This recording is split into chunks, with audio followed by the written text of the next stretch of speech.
Seeing Aw Snap in Google Chrome?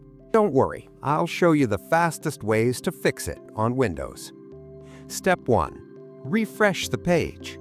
Sometimes it's just a temporary glitch. Click Reload or press F5 to try again. Step 2. Clear cache and cookies. Open Chrome, click the three dots, then Settings, then Privacy and Security, then Clear Browsing Data. Select Cached Images and Files and Cookies, then click Clear Data. Step 3. Disable extensions. Type Chrome//extensions in the address bar. Turn off all extensions, especially ad blockers or security extensions, and reload the page. Step 4. Update Chrome. Make sure Chrome is up to date. Click the three dots, then Help, then About Google Chrome. If an update is available, download it and click Relaunch. Step 5.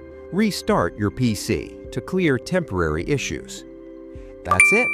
Aw Snap should now be gone, and pages will load normally.